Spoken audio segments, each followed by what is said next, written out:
Bismillahirrahmanirrahim. Assalamualaikum warahmatullahi wabarakatuh. Perkenalkan, nama saya Mutaufika. Saya akan mempresentasikan yaitu Identitas Nasional, Integrasi Nasional, dan Konstitusi Negara Indonesia. Identitas nasional adalah kepribadian nasional atau jati diri nasional yang dimiliki suatu bangsa yang membedakan bangsa satu dengan bangsa yang lainnya. Identitas nasional dalam konteks bangsa cenderung mengacu pada kebudayaan, adat istiadat, serta karakter khas suatu negara. Selanjutnya yaitu urgensi identitas nasional, yaitu jati diri, nilai-nilai yang dianggap baik, faktor penentu dalam pembangunan karakter bangsa, Adapun sumber-sumber identitas nasional, yang pertama sumber historis, yang kedua sumber sosiologis, dan yang ketiga sumber politis identitas nasional. Sumber historis yaitu Kebangkitan Nasional tahun 1908, Kongres Kebudayaan, Kongres Pemuda Kedua, dan pasca Proklamasi Kemerdekaan.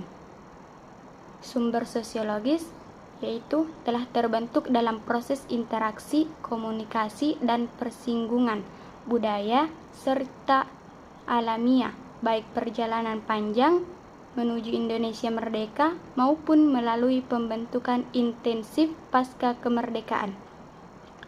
Adapun sumber politis yaitu beberapa bentuk identitas nasional Indonesia menjadi penciri atau pembangunan jati diri bangsa.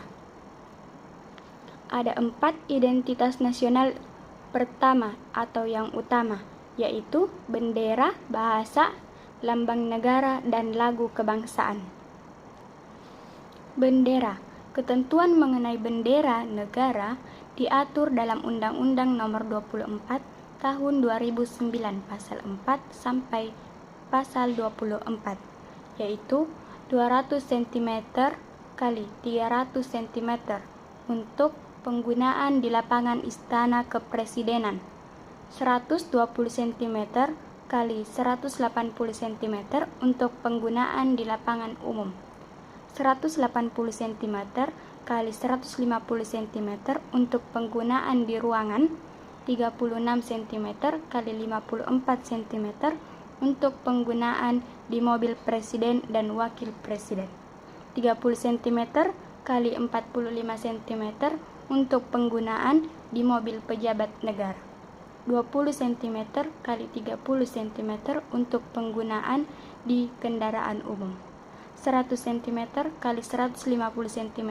untuk penggunaan di kapal, 100 cm kali 150 cm untuk penggunaan di kereta api, 30 cm kali 45 cm untuk penggunaan di pesawat udara, 10 cm kali 15 cm untuk penggunaan di meja, 3 cm kali 5 cm untuk penggunaan di seragam sekolah.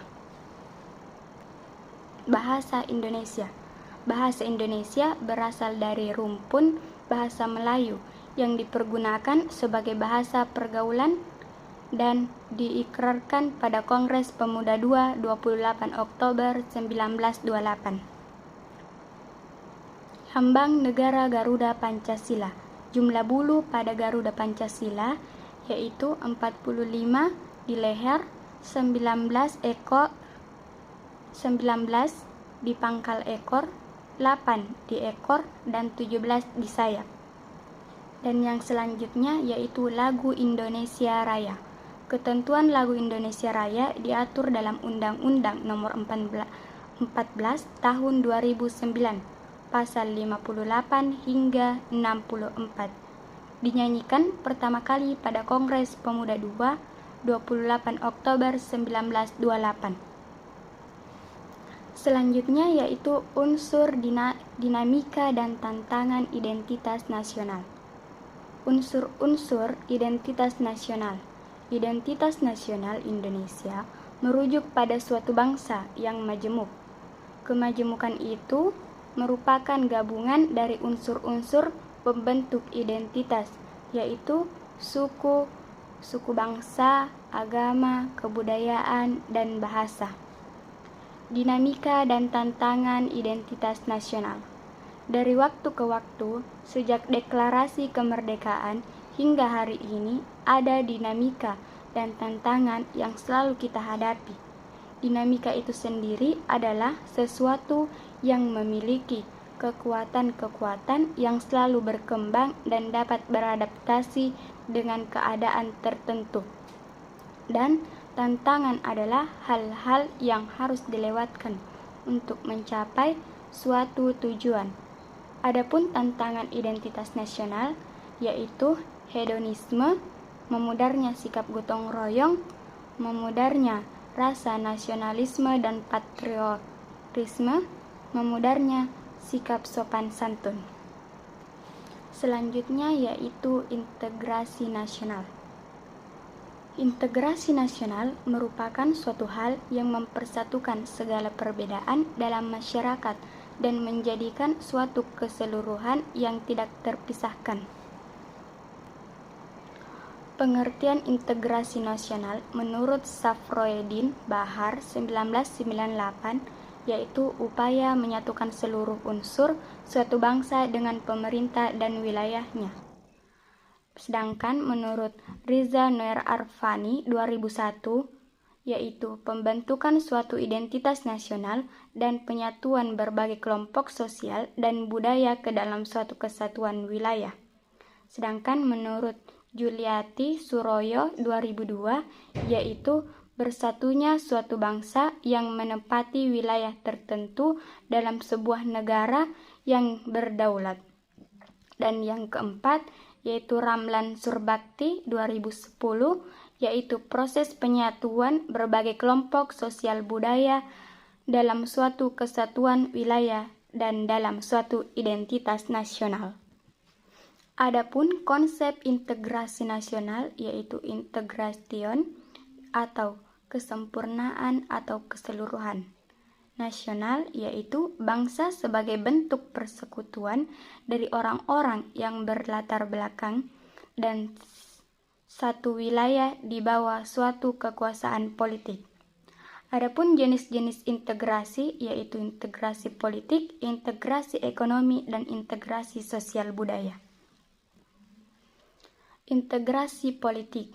Dimensi vertikal menyangkut hubungan elit dan massa guna menjembatani perbedaan dalam rangka pengembangan proses politik yang partisipatif. Yang kedua, dimensi horizontal menyangkut masalah teritorial, antar daerah, antar suku, umat beragama, dan golongan masyarakat Indonesia. Yang kedua, integrasi ekonomi yaitu saling ketergantungan antar daerah dalam upaya memenuhi kebutuhan hidup rakyat. Yang kedua, penghapusan hambatan-hambatan antara daerah. Adapun integrasi yang ketiga yaitu integrasi sosial budaya, yaitu proses penyesuaian unsur-unsur yang berbeda dalam masyarakat sehingga menjadi satu kesatuan dan kesediaan bersatu bagi kelompok-kelompok sosial budaya di masyarakat. Selanjutnya yaitu dinamika dan tantangan integrasi nasional. Dinamika integrasi nasional yaitu integrasi bangsa, integrasi wilayah, integrasi nilai, integrasi elit massa, dan integrasi tingkah laku. Integrasi bangsa yaitu mengajak gerakan Aceh Merdeka untuk bergabung. Integrasi wilayah yaitu Deklarasi Juanda 13 Desember 1957. Integrasi nilai yaitu kesepakatan internalisasi nilai-nilai Pancasila.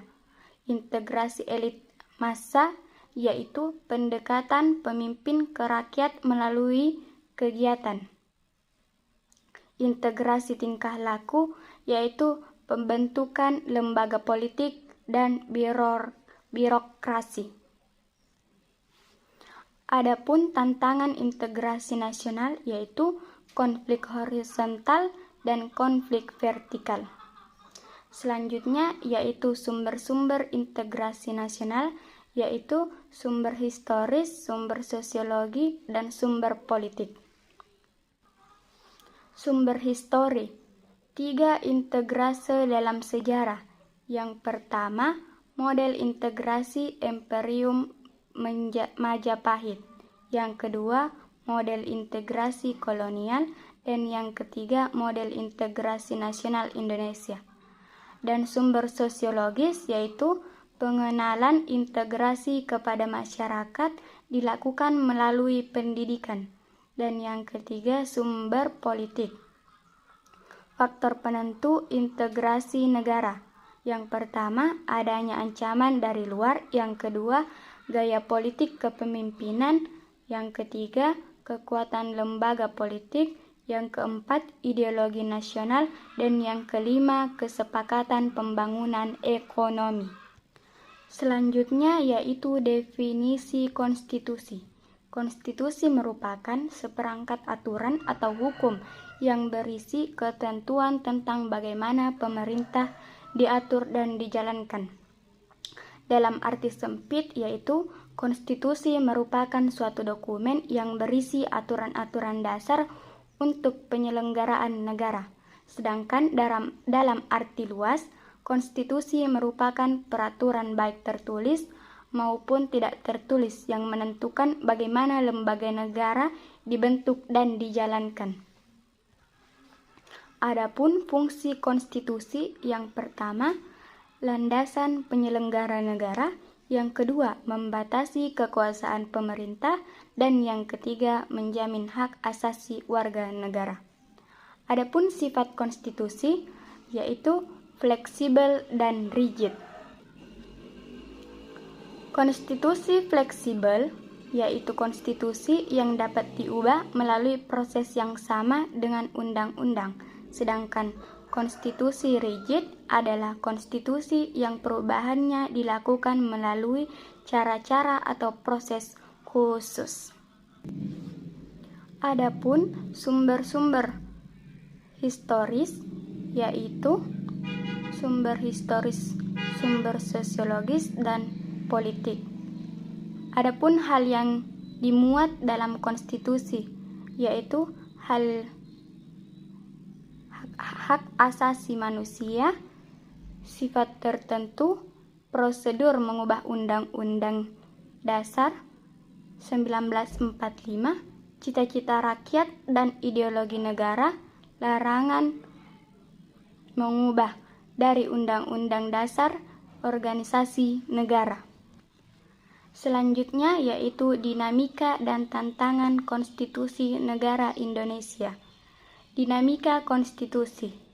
Undang-Undang Dasar 1945, masa kemerdekaan, dan kemudian Konstitusi RIS 1945, 27 Desember 1949 sampai dengan 17 Agustus 1950.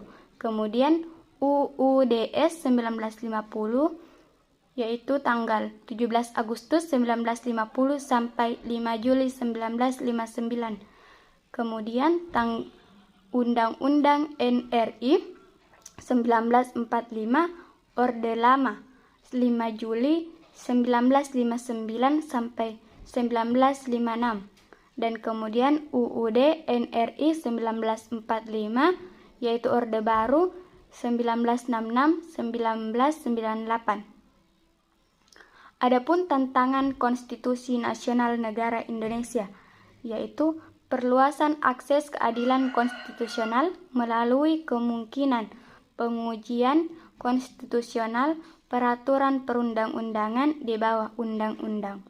Yang kedua, sebaiknya di negara yang menganut kewarganegaraan pengujian peraturan perundang-undangan secara terintegrasi di suatu negara. Ruang lingkup akibat hukum putusan MK yang menyatakan satu undang-undang tidak sesuai dengan konstitusi, meliputi peraturan perundang-undangan yang lebih rendah yang lahir dari undang-undang yang diuji. Mungkin itu saja presentasi saya pada kesempatan kali ini. Kurang dan lebihnya mohon dimaafkan. Saya akhiri dengan ucapan Wabillahi taufiq wa sa'adah. Assalamualaikum warahmatullahi wabarakatuh.